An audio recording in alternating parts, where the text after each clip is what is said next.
Muy buenos días, nuevamente pues estamos con ustedes a través de las redes sociales para continuar esta charla, taller, plática sobre liturgia, sobre elementos importantes que debemos considerar. Su servidor, Saturnino Hernández Herrera, párroco de Santa María de la Asunción Tlacolula, pues se encargará de hacer estos comentarios, esta charla para todos ustedes.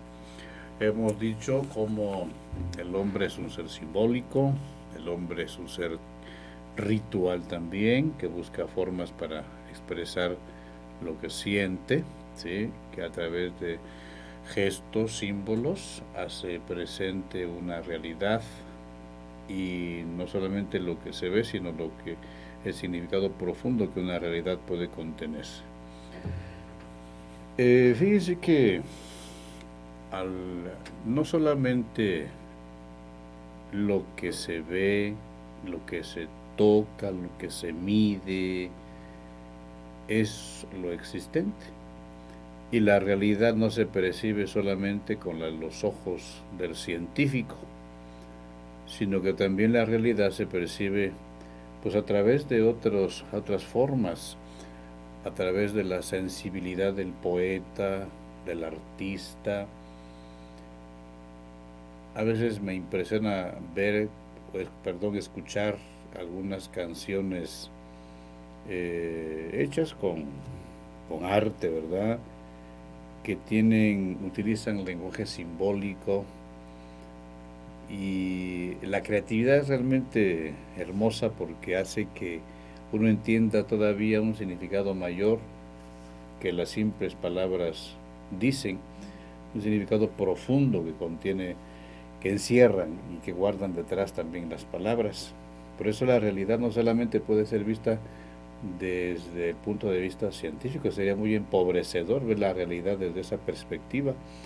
Si se ve, si se siente, si se mide, puede existir, pues sería muy pobre eso, ¿verdad? Entonces necesitamos también la percepción, la sensibilidad para descubrir realidades profundas a través del arte. Los poetas, los artistas, pintores, escultores, el mismo hombre en esa perspectiva de hombre espiritual puede tener una sensibilidad mayor para captar la realidad. Por ejemplo, no es lo mismo que nos dé un punto de vista, desde luego, bueno, válido, real, positivo, de un psicólogo, ¿sí?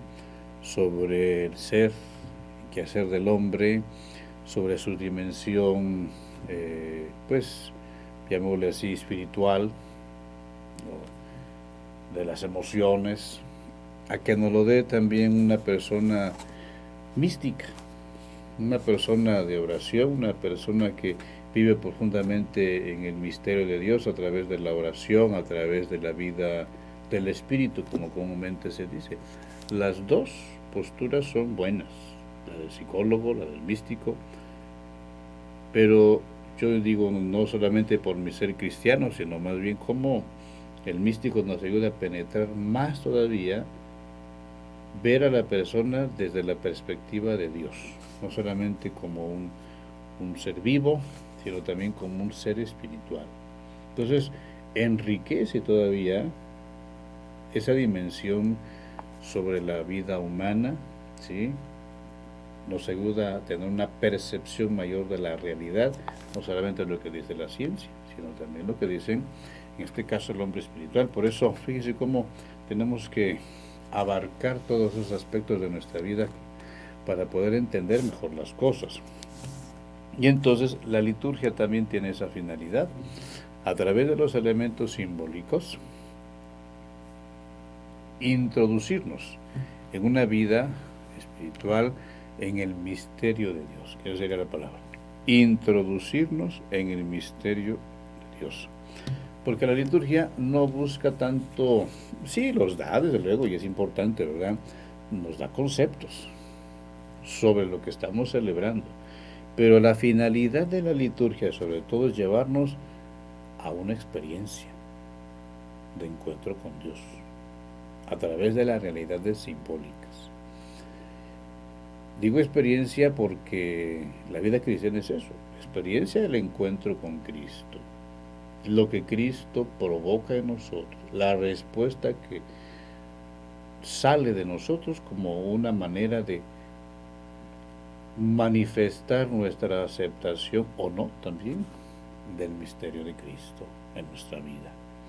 Entonces, para eso es importante que los ritos, los símbolos, ¿sí?, nos dejen llegar a donde nuestros sentidos y nuestra inteligencia no llegan.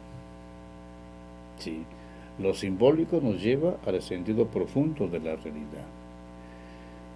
Y entonces, fíjense cómo tanto el teólogo, el hombre que hace teología, que se mete en estos estudios, en estas meditaciones sobre el misterio de Dios, debe también dejarse penetrar por estos elementos simbólicos para tener un conocimiento, una percepción mayor del misterio de Dios, ¿sí?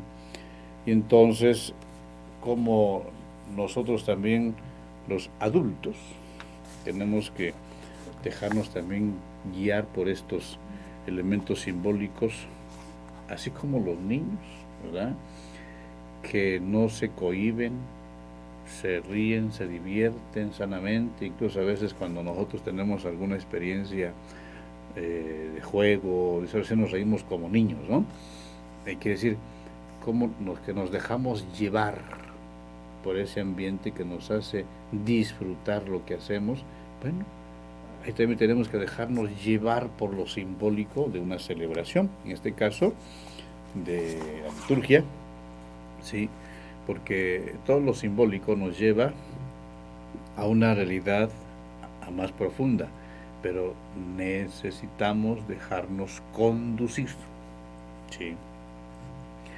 Si entramos a un templo, perdón, pues ya como decíamos la vez pasada, encontramos muchos elementos que nos introducen al misterio. Nosotros en nuestra liturgia latina, es decir, los que somos herederos de la misa de rito romano, es decir, que es en latín, ¿sí?, no tenemos tantos elementos simbólicos. Es muy austera nuestra liturgia en comparación con la liturgia de rito griego, o lo conocemos como rito ortodoxo. Es cargada de simbolismos, de iconos, de mucho incienso, de cantos, de ornamentos suntuosos, con esa finalidad, pues, de resaltar lo simbólico y el misterio que se está celebrando. Pero no obstante, esa liturgia que tenemos nosotros, a la cual nos hemos de alguna forma acostumbrado, nos hemos habituado, mejor dicho, descubrimos en la sencillez de esos ritos la grandeza del misterio de Dios, ¿sí? Por ejemplo, a un servidor, cuando le toca celebrar un matrimonio, me gusta resaltar cada uno de los elementos que se utilizan, ¿no? Por ejemplo, el intercambio de votos, que accedan al altar para que pronuncien como sacerdotes comunes ante el altar de Dios su deseo de vivir en santidad con un amor bendecido, ¿sí?, viviendo como esposos. Es un elemento simbólico acercarlos al altar como sacerdotes comunes. Saben ustedes que en el sacramento del matrimonio, quien celebra el matrimonio no es el sacerdote, son los que se quieren casar, son los contrayentes que están en ese momento. Entonces, resaltar ese elemento es también darle su lugar como sacerdotes comunes.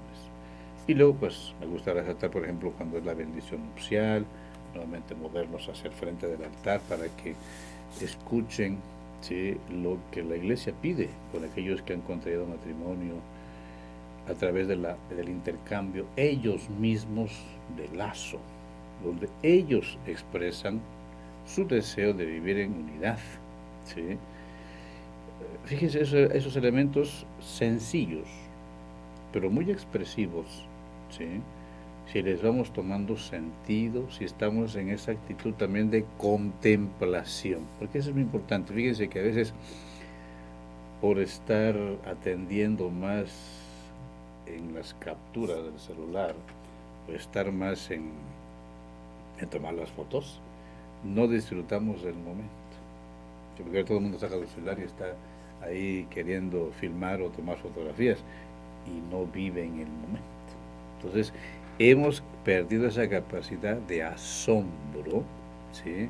Esa capacidad de contemplación. Nos conformamos con lo inmediato, con lo momentáneo, con lo rápido, ¿sí? Y no vivimos el momento. Entonces, en eso también nos afectamos nosotros al momento de celebrar la liturgia, de celebrar un acto litúrgico. Hemos disminuido, si no es que perdido, la capacidad de admiración, la capacidad de contemplación. Entonces, fíjense, entonces en la liturgia, los ritos, los símbolos, todos los símbolos, dejan un mensaje siempre.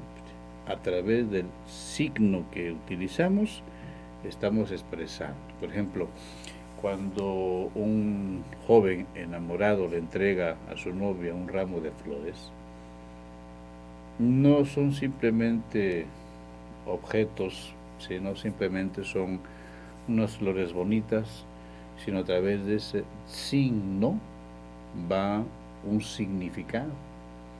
Lo que esa persona amada representa para el muchacho se está expresando a través de ese ramo de flores, ¿verdad?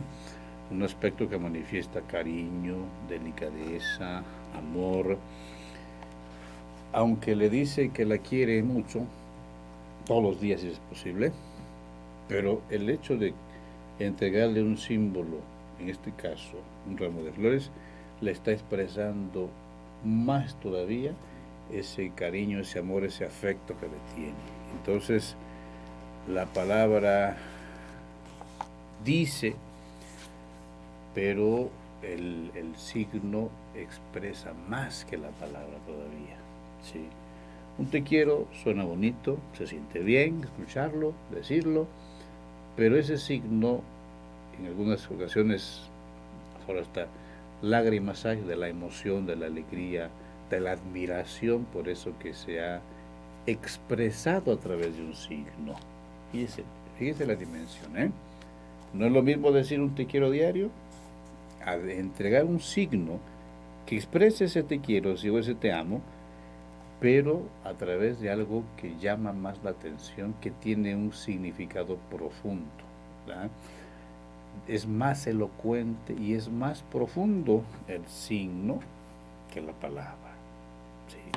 Pero las dos cosas son importantes, pero a fin de cuentas siempre se queda más cargado de significado el signo.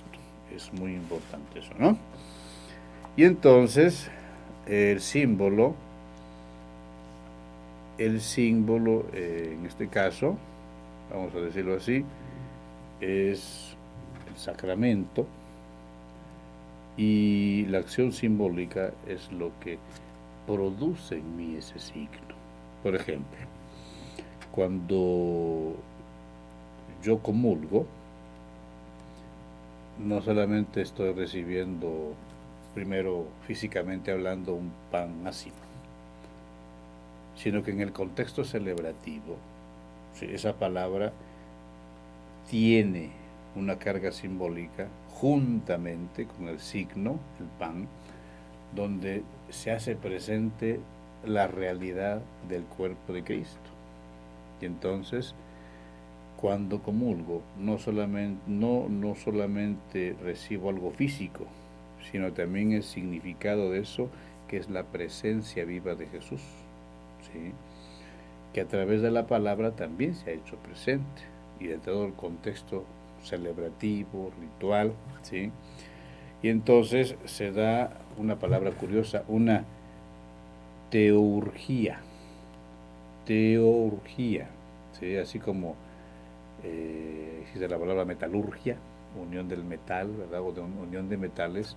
Aquí se da una teurgia, mejor dicho, ¿sí? Es una unión entre Dios y nosotros. ¿sí? Se da una transformación, así como la metalurgia es transformar los metales como vienen, la piedra, se funden para hacer barras, para hacer pilares de metal o cosas de metal. Así también, y se transforma esa piedra. Así también el cristiano que se une a Cristo está viviendo un proceso de transformación a través de esta acción simbólica, ¿sí? No es un simple pancito, es el cuerpo de Cristo, ¿verdad? Y entonces, de esa manera, a través de los símbolos, se hace presente la realidad, ¿sí? Los símbolos crean un ambiente. Por eso fíjense qué importante es crear el ambiente celebrativo. La misa, como decíamos la vez pasada, no es un servicio religioso, donde el sacerdote habla, el celebrante, el sacerdote habla, invita a la oración, y los fieles son una especie de espectadores, ¿no? Acuérdense que la misma asamblea es un signo, es la presencia del cuerpo de Cristo. Y entonces, quien participa no está como espectador, sino como miembro vivo y activo del cuerpo de Cristo, ¿sí? El sacerdote preside, ¿cierto? Aunque es miembro de la comunidad también, pero tiene ese papel por el sacramento del orden de estar como cabeza al frente de la comunidad, dirigiendo a la comunidad, celebrando con la comunidad, ¿sí? Una liturgia, en este caso la Eucaristía. Entonces, nosotros hacemos realidad, hacemos presente de una forma la presencia de Cristo, recuerda lo que dice, ¿no? Donde dos o más se reúnen en mi nombre, ahí estoy yo. Pero también, aquí toda la acción celebrativa, el ambiente, los signos, las palabras que se dicen, hacen eficaz esa salvación, eso que cada uno de los sacramentos, o en este caso la celebración eucarística, quiere darnos. Por eso no es un simple acto, un servicio religioso, es la presencia de Cristo actuante en la celebración, presente en la celebración, ¿sí? No como una idea que recordamos, no, sino una presencia viva que actúa, ¿sí?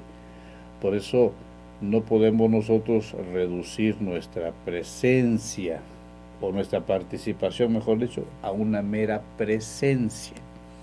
A veces en tono un poco irónico decimos que aunque no haya difuntos, a veces tenemos puras misas de cuerpo presente. Es decir, gente que físicamente está, pero que no se involucra en el misterio que se celebra, ¿sí? Y no se involucra no solamente porque no contesta o no asume las posturas propias que en cada momento de la celebración se están realizando, sino porque realmente no entra en ese misterio porque se cierra, no quiere, no le gusta o viene a la fuerza. Entonces, si no se involucra con todo su ser en ese ambiente, pues no va a sacar provecho, no se va a encontrar con Cristo, no va a estar contenta la persona, va a estar a disgusta, va a estar viendo a qué hora se puede ir, o qué cosa sigue. No se involucra. Fíjese, cuando una persona se involucra en una celebración, cuando se involucra en el misterio que se está celebrando, el tiempo no se siente. El tiempo pasa y no se siente. Entonces, ¿qué hace falta? Una mayor conciencia de lo que celebramos, una mayor conciencia de cuál es nuestro papel, nuestra participación en la celebración, ¿sí? Decía, por muy sencilla que sea nuestra celebración, por unos ritos muy austeros que pueda tener, el misterio de Dios se da. Entonces es una cosa que tenemos que aprender a descubrir, cómo Dios actúa por medio de los signos sacramentales, ¿sí? Cómo actúa en el bautismo, cómo actúa en la confirmación, en la Eucaristía, en un matrimonio, ¿sí? Cómo actúa cuando celebramos la unción de enfermos, toda esa acción simbólica en favor del enfermo, todo el óleo, las palabras, la imposición de manos, cómo están simbolizando y haciendo presente una realidad que no vemos, ¿sí? Entonces, por ejemplo, en el bautismo, no entro físicamente en la muerte de Cristo, ¿sí? Pero el hecho de recibir el agua en la cabeza o de ser sumergido en el bautisterio, ¿sí?, hace que me sumerja en la muerte de Cristo, ¿sí? Y entonces, para salir vivo de ahí. Fíjense, en algunos lugares que tienen iglesias antiguas, sobre todo en Europa o en el norte de África, había como una especie de piscinas para celebrar el bautismo. Eran los antiguos bautisterios, donde se sumergía al candidato al bautismo, había 3 escaloncitos en la piscina, y entonces ahí entraba sumergido el que se bautizaba. Toda una acción simbólica, ¿no? De como los 3 días que estuvo Cristo en el sepulcro, las 3 personas de la Santísima Trinidad, símbolos, también 3, para resurgir a una vida nueva, ¿sí? No solo, fíjense, esta eficacia del sacramento, esta acción simbolizante, solo puede realizarse en el contexto de la celebración. Porque uno se puede meter muchas veces, por ejemplo, en una alberca, y no por eso nos estamos bautizando, ¿sí? Entonces, podemos comer obleas, podemos comer recortes de hostia, pero no por eso estamos celebrando la Eucaristía. Se necesita el contexto celebrativo. Y ojo, también otro elemento, el ambiente celebrativo, y enfatizo, el lugar celebrativo. ¿Por qué creen que no es recomendable muchas veces celebrar la Eucaristía en otros lugares que no sea un templo? Cuando es en lugares descubiertos, puede celebrarse, pero se pierde el ambiente celebrativo. Digo, puede celebrarse en el sentido de que al no ver otro lugar, pues sí, pero si están los lugares adecuados, bendecidos o consagrados, ese es donde se debe celebrar, para vivir el ambiente celebrativo, ¿sí? Si iba a celebrar, por ejemplo, en un lugar donde hay mucha afluencia de personas, ¿sí? No sé, se me ocurre Central Camionera, por ejemplo, lo que piden mucho, por ejemplo, en las misas del 12 de diciembre, ¿no? Uno puede estar celebrando la Eucaristía y la gente pasa como si nada, ¿verdad?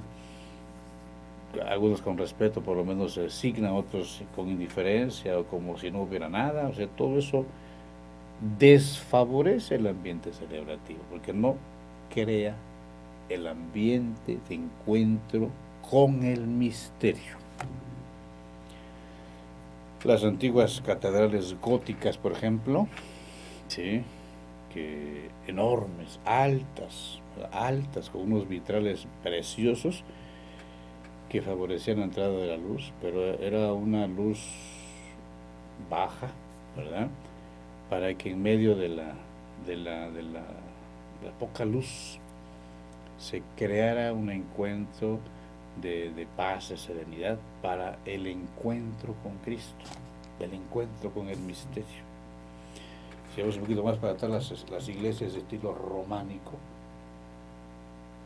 pequeñas, sí, con muchas pinturas, por cierto, ¿verdad? Eran como esas decoraciones con escenas bíblicas, le llamaban la Biblia de los pobres, porque como la gente no sabe leer y escribir, al menos viendo las representaciones pictóricas, podía entender o podía imaginarse un relato bíblico. Bueno, entonces ya estas iglesias románicas también oscuras, prácticamente, con más que la luz de las velas o de las lámparas de aceite, favorecían un ambiente de recogimiento, de encuentro con Dios. Entonces, por eso es importante el ambiente celebrativo. a veces algunos, y hago el paréntesis, ¿no? Porque es importante decirlo. Muchas veces, como ya nos hemos habituado tanto a los medios electrónicos de la comunicación, los celulares. Fíjense, estando en misa y salirse a contestar el celular, estando en misa y poderse contestar una llamada telefónica o un mensaje de WhatsApp, eso manifiesta que no se está celebrando la Eucaristía. Eso manifiesta que no se está involucrando en el encuentro con Dios, que no se está involucrando en el encuentro con el misterio, que está porque fue, que está porque le invitaron, pero no porque esté viviendo el misterio. Una de dos, o se apaga el celular o no se lleva. ¿Sí? Para evitar ese tipo, es más, la misa no dura mucho tiempo, a veces no dura ni una hora. O sea, no se va a acabar el mundo porque no contestamos el celular. ¿Sí? Y si una persona se está muriendo y estás lejos, ¿qué puedes hacer? Mejor vive la celebración y pide para la persona, punto, ¿verdad? Porque tenemos que ser un poquito más conscientes de lo que celebramos y más prácticos también en eso, ¿sí? Y entonces, decíamos, se pierde el ambiente porque no se está en la conciencia de lo que se está celebrando. Entonces decíamos, tenemos muchas misas de cuerpo presente, personas que están,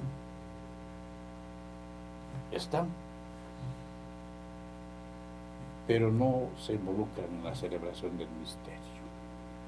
Entonces no estamos favoreciendo también así el ambiente celebrativo. Y entonces, otro aspecto que debemos recordar, como en la liturgia hay una realidad oculta y una realidad que se revela. Pero esa realidad que se revela nos lleva a la realidad oculta.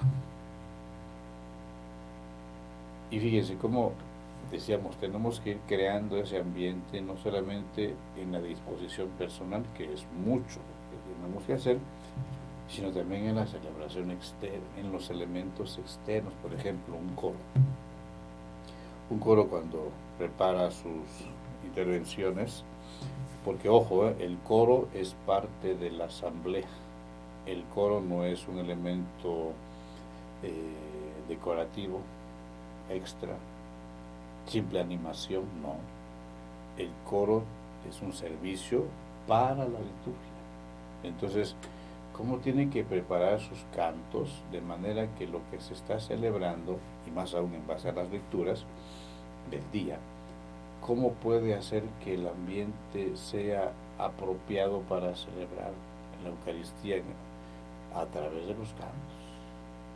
A través de los cantos propios y apropiados. ¿Sí? Porque está de por medio, vuelvo a insistir, el encuentro con el misterio. Algunos bueno, yo creo que ya son poquísimas personas realmente, que tienen por ahí unos 70 años, 75. Alguien que me diga que tiene 50 y se acuerda cómo era la misa en latín, no es verdad, ¿eh? No. Porque la misa se empezó a celebrar en español del 68 para acá, más o menos, 66, 68. Entonces, quien tiene 50 años no le tocó. Quien tiene 60 se ha de acordar un poquito más, ¿verdad? Y entonces, antes, todas las celebraciones en latín tenían sus pros y sus contras, pero una de los pros, podríamos decir, es que a través del canto en latín, el canto gregoriano o polifónico también, pues querían involucrarnos en la vivencia de la celebración, ¿sí? Así como las nuestras también, que a través de cantos que podemos entender, buscan ese encuentro. Pero decíamos, no solamente es el coro, es desde los que leen las lecturas, que proclaman la palabra de Dios, desde que proclaman la palabra de Dios, entra el mismo sacerdote, que no es el simple actor principal, sino es el que en nombre de Dios preside la celebración, desde también cómo va revestido. A veces podemos descuidar los sacerdotes eso, ¿verdad? No llevar los ornamentos adecuados, limpios, dignos. sin tanta arruga, por ejemplo, ¿sí? O uno en su presentación exterior, claro, es más importante el interior, pero sin descuidar el exterior. Entonces, esos elementos también simbólicos pueden favorecer o desfavorecer en la celebración, en la participación de la celebración. Entonces, vuelvo a repetir, crear el ambiente celebrativo. Desde la asamblea, los que participamos, desde los diversos ministerios, coros, proclamadores, acólitos, sacerdotes. ¿Sí? A veces por la prisa y por el exceso de trabajo, los sacerdotes perdemos a veces esa capacidad de asombro de lo que celebramos, y lo confieso con mucha pena, ¿verdad? Porque a veces nos saturamos de tanto trabajo que no le damos espacio al vivir esta experiencia de encuentro con el misterio que es Dios. Como tenemos que ir todos mejorando en el encuentro con Dios, ¿sí? Porque decíamos que a través de los elementos simbólicos se oculta una verdad. Sí nos muestran un poco de la verdad, pero no nos ocultan todo. Pero nos ocultan mucho. No nos revelan todo. Pero sí nos ocultan mucho también, ¿verdad? Porque es el símbolo, está cargado de significado, que para eso, vuelvo a repetir, se necesita la contemplación. La contemplación. ¿Sí? Simplemente les presento una anécdota. Por ahí alguna vez el santo cura de Ars, el santo patrono de los sacerdotes, dice que veía que todas las tardes llegaba un sacerdote después un campesino sencillo, humilde, que después del campo, antes de ir a su casa, pasaba al templo y se metía allá a la capilla del Santísimo, y duraba mucho tiempo hincado frente al sagrario. Y un día le llamó la atención al santo cura de Ars, San Juan María Vianney, y un día sí se le acercó y le dijo: buen hombre, dice, ¿qué haces? ¿Qué le dices? ¿Qué haces simplemente, no? Y el campesino contestó: él me ve y yo lo veo. Esa era toda la solución. Pero qué alto grado de la oración, porque esa es la contemplación, ¿sí? Donde la persona, involucrado todo su ser, se sacia en contemplar, ¿sí? Ya no necesita palabras, ya sus sentidos, todo su ser se involucra en ese encuentro. Entonces, decíamos pues, el ambiente lo hacemos todos, y la participación de todos es necesaria para ese encuentro con el misterio de Dios. El ambiente lo creamos. Por eso decía, como hay elementos que no favorecen a veces el lugar, a veces las posturas, las actitudes nuestras, las distracciones a propósito, ¿sí? Por ejemplo, que una persona le suena el celular y sale a contestar, pues distrae, ¿sí? O está contestando WhatsApp en la misa, pues distrae a los que están junto a él. Puede decir: es mi vida. Sí, es tu vida, pero mira cómo afectas a los demás, ¿sí? Entonces, cómo es importante darnos cuenta de involucrarnos en la celebración, ¿sí? Fíjense que la postura física de la persona en la celebración es muy importante, ¿sí? Ustedes saben que tenemos varios gestos en la misa. De eso hablaremos más adelante también, pero aquí voy a tocarlo brevemente. Hay gestos, por ejemplo, el estar de pie, el estar sentados, el estar de rodillas, ¿sí? El estar parados es un signo de espera, ¿verdad? Es un signo también de alegría, ¿sí? Donde estás poniendo toda tu persona en la celebración en la que estás involucrado. El sentarnos es la actitud propia del discípulo, del que escucha, al Maestro. Y el estar de rodillas es el signo propio de la adoración. Es un signo de adoración, de humildad ante la grandeza de Dios, de humildad ante su amor misericordioso hacia cada uno de nosotros. Pues por eso fíjense cómo las posturas físicas indican mucho. Estamos con las manos en la bolsa, con los brazos cruzados, o apoyándonos más en un pie, con nuestra cara seria, digo yo, con la cara de sargento mal pagado. Entonces, eso influye, por desgracia, negativamente en los que están cerca de nosotros. ¿Sí? Eso afecta el involucrarnos en la celebración. Ya venimos otros afectados, no afectemos a los demás. ¿Sí? Porque las posturas corporales también manifiestan eso, ¿no? A veces yo entiendo que hay personas que por sí nomás se sientan y se duermen, lo puedo entender. O personas que por el trabajo vienen muy cansados, tuvieron una mala noche, ¿no? Pues sí. Pero entre menos se dé eso mejor, porque entonces si cabeceamos, pues nos perdemos de lo que estamos celebrando. Nos perdemos de la proclamación de la palabra de Dios, de la Eucaristía, de muchas cosas, no nos involucramos, pues. Por eso, fíjense, estamos hablando simplemente de estas realidades simbólicas, rituales, ¿sí? Ya con el favor de Dios, en la próxima sesión, pues hablaremos sobre la definición de la liturgia, de alguna forma, ¿verdad?, qué implica la liturgia. Todavía no hemos entrado, ¿sí?, a la explicación de la liturgia eucarística, ¿no? Estamos con la introducción de la introducción, por decirlo así. Entonces, les agradezco su atención, me da gusto que nos sigan. Es importante que no perdamos el contacto para seguirnos formando. De todos modos, si queda en internet esta charla, ¿verdad?, pues si alguien en algún momento la quiere seguir. Por lo pronto nos quedamos en este puntito. Con el favor de Dios, nos vemos el próximo martes. Gracias.